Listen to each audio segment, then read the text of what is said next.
ಈಗಾಗಲೇ ರಾಯರ ಸಪ್ತಾಹ ಸೇವೆ ಶುರುವಾಗಿದೆ. ಅಂದರೆ 18ನೇ ತಾರೀಕು ಫೆಬ್ರವರಿ ನಿನ್ನೆಯಿಂದ ಶುರುವಾಗಿದೆ. ಹಾಗೆ ಸಪ್ತಾಹ ಸೇವೆ ಅಂದರೆ 7 ದಿನಗಳ ಕಾಲ ರಾಯರ ಸೇವೆ ಮಾಡುವಂಥದ್ದು.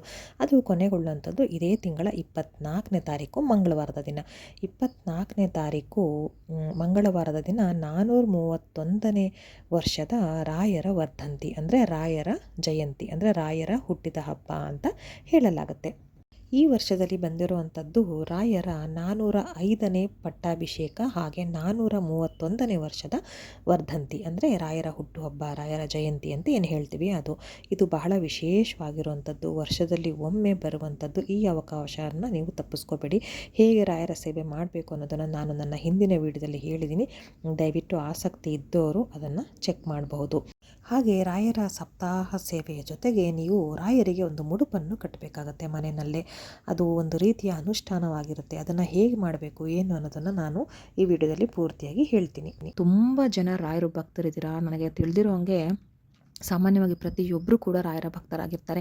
ಎಲ್ಲ ಒಂದು ಕಷ್ಟಗಳಿಗೆ ರಾಯರನ್ನು ನಂಬಿ ನಡೀತಾ ಇರ್ತಾರೆ. ಹಾಗೆ ಅವರ ಕಷ್ಟಗಳು ಕೂಡ ಬಗೆಹರಿತಾ ಇರುತ್ತೆ. ಹೀಗೆ ರಾಯರ ಭಕ್ತರಾದಂಥವರು ಅಥವಾ ತಮ್ಮ ಕಷ್ಟವನ್ನು ಪರಿಹರಿಸ್ಕೊಳ್ಳೇಬೇಕು ಅಂತ ಒಂದು ಪಣತೊಟ್ಟು ನಿಂತವರು ನಾಳೆ ಅಥವಾ ಈ ಒಂದು ಸಪ್ತಾಹ ನಡೆಯುವಾಗ ಅಥವಾ 24ನೇ ತಾರೀಕು ಅಂದರೆ ರಾಯರ ವರ್ಧಂತಿಯ ದಿನ ನೀವು ಈಗ ನಾನು ಹೇಳುವಂತಹ ಒಂದು ಸಣ್ಣ ಕೆಲಸವನ್ನು ಮಾಡ್ತು ಅಂತ ಹೇಳಿದ್ರೆ ನಿಮಗಿರೋ ಕಷ್ಟವೆಲ್ಲ ಪೂರ್ತಿಯಾಗಿ ಹೋಗುತ್ತೆ. ಖಂಡಿತವಾಗ್ಲೂ ನಿಮ್ಮ ಆಸೆಗಳೇನಿರುತ್ತೆ ಅದೆಲ್ಲವೂ ನೆರವೇರುತ್ತೆ. ಹಾಗಾದರೆ ಏನು ಮಾಡಬೇಕು, ರಾಯರ ಜನ್ಮ ವಾರ್ಷಿಕೋತ್ಸವ ದಿನ ನಾವು ಹೇಗೆ ಒಂದು ಅನುಷ್ಠಾನವನ್ನು ಮಾಡ್ಕೋಬೇಕು ಅನ್ನೋದನ್ನು ನಾನು ಈ ವಿಡಿಯೋದಲ್ಲಿ ಪೂರ್ತಿಯಾಗಿ ಹೇಳ್ತಾ ಹೋಗ್ತೀನಿ. ಈ ವಿಡಿಯೋ ನಿಮಗೆ ಇಷ್ಟ ಆಯ್ತು ಅಂತ ಹೇಳಿದರೆ ನನ್ನ ಚಾನಲನ್ನು ದಯವಿಟ್ಟು ಸಬ್ಸ್ಕ್ರೈಬ್ ಮಾಡ್ಕೊಳ್ಳಿ. ಹಾಗೆ ವಿಡಿಯೋಗೆ ಒಂದು ಲೈಕ್ ಕೊಡೋದನ್ನು ಮರಿಬೇಡಿ. ಬನ್ನಿ ಈಗ ವಿಷಯನ ಶುರು ಮಾಡೋಣ. ಈ ಒಂದು ಸಣ್ಣ ಅನುಷ್ಠಾನವನ್ನು ಮಾಡಬೇಕಾಗತ್ತೆ. ಅಂದರೆ ರಾಯರಿಗೆ ಮುಡುಪನ್ನು ಕಟ್ಟಬೇಕಾಗತ್ತೆ. ಅದು ಹೇಗೆ ಕಟ್ಟಬೇಕು, ಯಾರು ಕಟ್ಟಬೇಕು ಅನ್ನೋದನ್ನು ನಾನಿಲ್ಲಿ ತಿಳಿಸ್ತಾ ಹೋಗ್ತೀನಿ. ಮೊದಲಿಗೆ ನೀವು ಯಾವ ದಿನ ನೀವು ರಾಯರಿಗೆ ಮುಡುಪನ್ನು ಕಟ್ತೀರಾ ಅದರ ಹಿಂದಿನ ದಿನ ಅಥವಾ ಮುಡುಪು ಕಟ್ಟುವಂತಹ ದಿನ ರಾಯರ ದರ್ಶನವನ್ನು ಮಾಡಿದ್ರೆ ತುಂಬ ಒಳ್ಳೆಯದು. ಆದಷ್ಟು ನಿಮ್ಮ ಮನೆ ಸುತ್ತಮುತ್ತ ಎಲ್ಲಿರುತ್ತೆ ಆ ರಾಯರ ಮಠ ಇದ್ದೇ ಇರುತ್ತೆ ಅಲ್ವಾ, ಅಲ್ಲಿ ಹೋಗಿ ರಾಯರ ಬೃಂದಾವನದ ದರ್ಶನವನ್ನು ಮಾಡಿ ನಿಮ್ಮ ಕಷ್ಟಗಳಲ್ಲಿ ಏನಿರುತ್ತೆ ಅದೆಲ್ಲವನ್ನು ನೀವು ಬೇಡ್ಕೊಳ್ಳಿ, ತುಂಬ ಒಳ್ಳೆಯದು. ಅದಕ್ಕೂ ಮುಂಚೆ ನೀವು ಮನೆಯಲ್ಲಿ ಒಂದು ಕೆಲಸ ಮಾಡಬೇಕಾಗತ್ತೆ.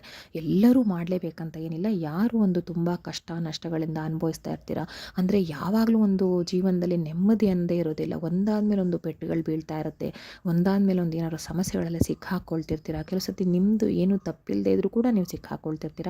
ಆ ಥರ ಒಂದು ಹೊತ್ತಿನಲ್ಲಿ ತುಂಬಾ ನಿಮಗೆ ಹಿಂಸೆ ಸಂಕಟ ಆಗ್ತಾ ಇರುತ್ತೆ. ಈ ರೀತಿ ಕಷ್ಟಗಳಿತ್ತು ಅಂತ ಹೇಳಿದ್ರೆ ಇದನ್ನೆಲ್ಲವನ್ನು ಗುರು ರಾಘವೇಂದ್ರ ಸ್ವಾಮಿಯವರು ಖಂಡಿತವಾಗ್ಲೂ ಪರಿಹಾರ ಮಾಡಿಕೊಡ್ತಾರೆ. ನಾನು ಕೂಡ ರಾಯರ ಭಕ್ತೆ, ಹಾಗಾಗಿ ಹೇಳ್ತಾ ಇದ್ದೀನಿ. ರಾಯರಲ್ಲಿ ಖಂಡಿತ ನಂಬಿಕೆ ಇಡಿ. ಹಾಗೆ ನಾನು ಹೇಳುವಂತಹ ಅನುಷ್ಠಾನವನ್ನು ಪುಟ್ಟದಾಗಿ ಮಾಡ್ಕೊಳ್ಳಿ. ಈಗ ಹೇಗೆ ಮಾಡೋದು ಅಂತ ಹೇಳ್ತೀನಿ. ಯಾಕೆ ಮಾಡಬೇಕಂತ ಹೇಳಿದೆ, ಯಾಕಂದರೆ ನಿಮ್ಮ ಸಮಸ್ಯೆಗಳಿರೋದ್ರಿಂದ ಮಾಡಿ ಅಂತ ಹೇಳಿದೆ. ಇನ್ನು ಸಾಮಾನ್ಯವಾಗಿ ನಿಮ್ಮ ಕೈಲಿ ಆಗಿಲ್ಲ ಅಂದರೆ ನೀವು ದೇವಸ್ಥಾನಕ್ಕೆ ಹೋಗಿ ಬರ್ಬೋದು, ಅಂದರೆ ಮಠಕ್ಕೆ ಹೋಗಿ ಬರ್ಬೋದು. ಇನ್ನು ಅನುಷ್ಠಾನವನ್ನು ಹೇಗೆ ಮಾಡ್ಕೊಳ್ಬೇಕು, ಮುಡುಪನ್ನು ಹೇಗೆ ಕಟ್ಟಬೇಕಂತ ಹೇಳಿದ್ರೆ ಸಣ್ಣ ಅನುಷ್ಠಾನ ಹೇಗೆ ಅಂತ ಹೇಳಿದ್ರೆ, ನೀವು ಈ ಒಂದು ಅನುಷ್ಠಾನದ ದಿನ ಆದಷ್ಟು ಬೆಳಗ್ಗೆ ಬೇಗನೆ ಎದ್ದು ನಿಮ್ಮ ಏನು ದಿನನಿತ್ಯದ ಒಂದು ಕೆಲಸಗಳಿರುತ್ತೆ, ಸ್ನಾನ ಸ್ವಚ್ಛಾದಿಗಳನ್ನೆಲ್ಲ ಮಾಡಿಕೊಂಡು ಆ ನಂತರ ರಾಯರ ಫೋಟೋ ನಿಮ್ಮ ಮನೆಯಲ್ಲಿ ಇತ್ತು ಅಂತ ಹೇಳಿದ್ರೆ ಅದಕ್ಕೆ ನೀವು ಸ್ವಚ್ಛಗೊಳಿಸಿ ಅದಕ್ಕೆ ನೀವು ಪೂಜೆಯನ್ನು ಮಾಡಬೇಕಾಗತ್ತೆ. ಹಾಗೆ ಅದಾದ ನಂತರ ನೀವು ತುಪ್ಪದ ದೀಪವನ್ನು ಹಚ್ಚಿ ರಾಯರ ಮುಂದೆ ಇಟ್ಕೋಬೇಕಾಗತ್ತೆ. ಆ ನಂತರ ನೀವು ಮುಡುಪು ಕಟ್ಟಬೇಕು. ಹೇಗೆ ಕಟ್ಟೋದಂತ ಹೇಳಿದ್ರೆ, ಒಂದು ಬಿಳಿ ಬಣ್ಣದ ಬಟ್ಟೆಯನ್ನು ತಗೊಳ್ಳಿ. ನೀವು ಬಿಳಿ ಬಣ್ಣದ ಕರ್ಚಿಫ್ನ ತೊಗೊಂಡ್ರೆ ಒಳ್ಳೆಯದು. ಒಂದು ಸ್ವಲ್ಪ ದೊಡ್ಡ ಸೈಜಲ್ಲೇ ತೊಗೊಂಡಿರಿ. ಅದನ್ನು ನೀವು ಅರಿಶಿಣದ ನೀರಿಂದ ಅದ್ದಬೇಕಾಗತ್ತೆ. ಅದ್ದಿ ಅದನ್ನು ನೀವು ಹಿಂಡಿ ಇಟ್ಕೊಳ್ಳಿ. ಅದು ಸ್ವಲ್ಪ ಡ್ರೈ ಆಗೋ ಥರ ಆಗುತ್ತಲ್ವ ಒಂದು ಸ್ವಲ್ಪ ಹೊತ್ತಾದಮೇಲೆ, ಯಾಕಂದರೆ ತೆಳು ಕರ್ಚಿಫ್ ತೊಗೊಂಡಿರ್ತೀರ.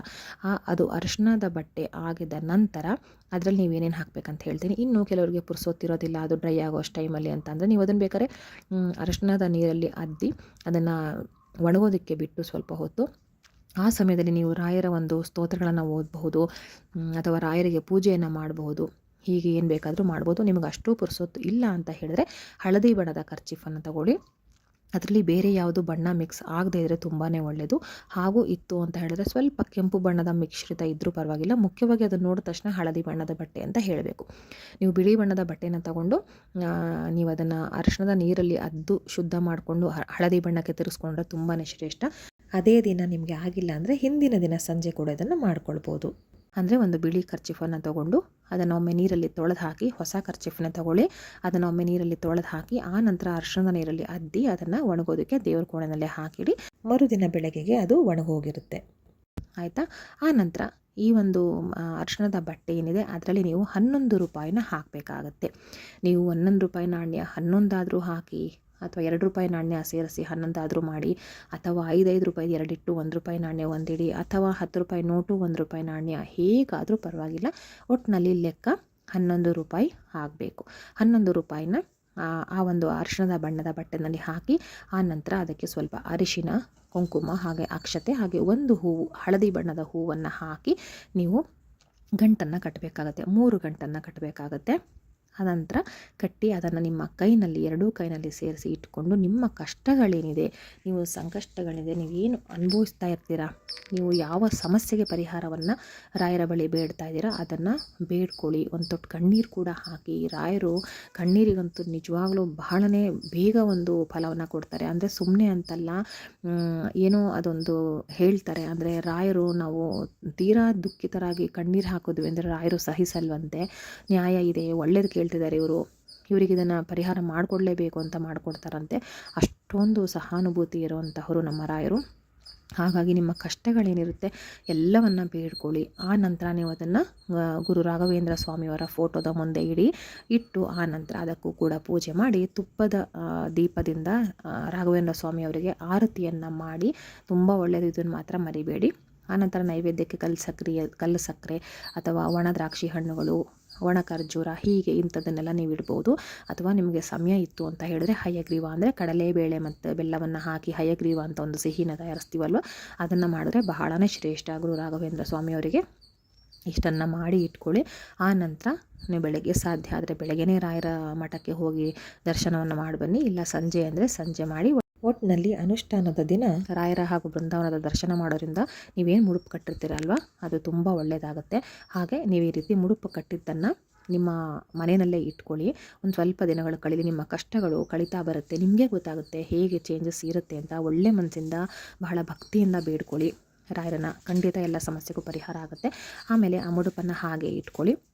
ನಿಮ್ಮ ಸಮಸ್ಯೆ ಪರಿಹಾರ ಆದಮೇಲೆ ಅದನ್ನು ನೀವು ಮಂತ್ರಾಲಯಕ್ಕೆ ಹೋಗೋ ಥರ ಇದ್ದರೆ ಅಲ್ಲಿಗೆ ಹೋಗಿ ಆ ಮುಡುಪನ್ನು ನೀವು ಹೇಳಬೇಕು. ಏನು ಸಂಕಲ್ಪ ಮಾಡ್ಕೊಂಡಿದ್ರಿ, ಏನು ಬೇಡ್ಕೊಂಡಿದ್ರಿ ದೇವ್ರ ಹತ್ರ ಅಂತ ಹೇಳಿ, ಅದು ಪರಿಹಾರ ಆಗಿದೆ ಅಂತ ಹೇಳಿ ಮಂತ್ರಾಲಯದಲ್ಲಿ ಹೋಗಿ ಹುಂಡಿಯಲ್ಲಿ ಹಾಕಬೇಕು. ನಿಮ್ಗೆ ಅಲ್ಲಿ ಹೋಗೋಕ್ಕೆ ಆಗೋಲ್ಲ ಅಂತ ಹೇಳಿದ್ರೆ ತುಂಬ ದಿನ ಪೆಂಡಿಂಗ್ ಇಡಬೇಡಿ. ನಿಮ್ಮ ಕಷ್ಟಗಳು ಪರಿಹಾರ ಆಗ್ತಾ ಇದ್ದಂಗೆ ಆದಷ್ಟು ಬೇಗ ಈ ಒಂದು ಕೆಲಸನ ಮಾಡಬೇಕಾಗತ್ತೆ. ನಿಮಗೆ ಮಂತ್ರಾಲಯಕ್ಕೆ ಹೋಗೋದಕ್ಕೆ ಆಗಲ್ಲ, ಇನ್ನೂ ತುಂಬ ಸಮಯ ಬೇಕು, ಈಗ ಇರೋ ಟೈಮಲ್ಲಿ ಹೋಗೋಕ್ಕಾಗಲ್ಲ ಅಂತ ಹೇಳಿದ್ರೆ ತೀರಾ ಮುಂದೂಡಬೇಡಿ. ನಿಮ್ಮ ಮನೆ ಸುತ್ತಮುತ್ತಲು ಅಥವಾ ನೀವು ಯಾವಾಗಲೂ ಹೋಗುವಂತಹ ಒಂದು ರಾಯರ ಮಠಕ್ಕೆ ಹೋಗಿ ಹುಂಡಿನಲ್ಲಿ ಹಾಕಬೇಕಾಗತ್ತೆ. ಹುಂಡಿನಲ್ಲಿ ಹಾಕಿ, ಏನೋ ನೀವು ಕಷ್ಟಗಳನ್ನ ಕೇಳ್ಕೊಂಡಿದ್ರಿ ಅದೆಲ್ಲ ಪರಿಹಾರ ಮಾಡಿಕೊಟ್ಟಿದ್ಯಾ ಅಂತ ಹೇಳಿ, ಒಳ್ಳೇದು ಮಾಡಿಕೊಡಿ ಗುರುಗಳೇ ಅಂತ ಬೇಡಿಕೊಂಡು ಅದನ್ನು ನೀವು ಹುಂಡಿನಲ್ಲಿ ಹಾಕಿ ಬನ್ನಿ. ಅವರು ಹುಂಡಿ ಓಪನ್ ಮಾಡಿದಾಗ ಆ ಒಂದು ನಾಣ್ಯನ ಏನು ಹಾಕಿರ್ತೀರ ದುಡ್ಡನ್ನು ಅದನ್ನು ಎತ್ಕೊಂಡು ದೇವರ ಸೇವೆಗೆ ಹಾಕ್ತಾರೆ. ಸೊ ನೀವು ಹಾಕಿದ ಒಂದು ದುಡ್ಡು ಅದು ದೇವರ ಸೇವೆಗೆ, ನೀವು ದೇವರಿಗೆ ಒಂದು ಪ್ರೀತಿಯಿಂದ ಕೊಟ್ಟ ಕಾಣಿಕೆ ಗುರುವಿಗೆ ತಲುಪುತ್ತೆ. ಇದಂತೂ ಖಡಾಖಂಡಿತ.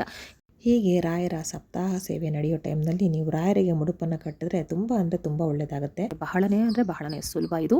ಹಾಗೆ ಇದನ್ನು ಆದಷ್ಟು ಎಲ್ಲರೂ ಕೂಡ ಮಾಡ್ಕೊಳ್ಳಿ. ಬಹಳ ಸುಲಭವಾದ ಕೆಲಸ. ನಿಮಗೆ ಬಿಳಿ ಬಟ್ಟೆ ಅರ್ಶನದ ಮಾಡೋಕ್ಕೆ ಟೈಮ್ ಇಲ್ಲ ಅಂತ ಹೇಳಿದ್ರೆ ನಾನು ಹೇಳ್ದಂಗೆ ಹಳದಿ ಬಣ್ಣದ ಕರ್ಚೀಫ್ ಅಥವಾ ಹಳದಿ ಬಣ್ಣದ ಬ್ಲೌಸ್ ಪೀಸ್ ಆದರೂ ಕೂಡ ತಗೊಳ್ಳಿ, ತೊಂದರೆ ಇಲ್ಲ. ಒಟ್ಟಿನಲ್ಲಿ ಹಳದಿ ಇದ್ದರೆ ತುಂಬ ಒಳ್ಳೆಯದು. ನಿಮಗೆ ಸುಲಭವಾದ ಮಾರ್ಗವನ್ನು ಹೇಳ್ಕೊಟ್ಟಿದ್ದೀನಿ, ಹೇಗೆ ಮಾಡ್ಬೋದು ಏನು ಮಾಡ್ಬೋದು ಅಂತ. ನನ್ನೊಂದು ಕೆಲಸವನ್ನು ಮಾಡಿ ನಿಮ್ಮ ಕುಟುಂಬವನ್ನು ಕಷ್ಟ ಕಾರ್ಪಣ್ಯಗಳಿಂದ ಕಾಪಾಡಿಕೊಳ್ಳಿ. ಎಲ್ರಿಗೂ ಕೂಡ, ಪ್ರತಿಯೊಬ್ಬರಿಗೂ ಕೂಡ ಗುರು ರಾಘವೇಂದ್ರ ಸ್ವಾಮಿ ಒಳ್ಳೇದು ಮಾಡಲಿ ಅಂತ ಕೇಳ್ಕೊಳ್ತೀನಿ. ಎಲ್ರಿಗೂ ಧನ್ಯವಾದಗಳು. ಮತ್ತೆ ಮುಂದಿನ ವಿಡಿಯೋದಲ್ಲಿ ಸಿಗ್ತೀನಿ. ಅಲ್ಲಿವರೆಗೂ ಧನ್ಯವಾದಗಳು.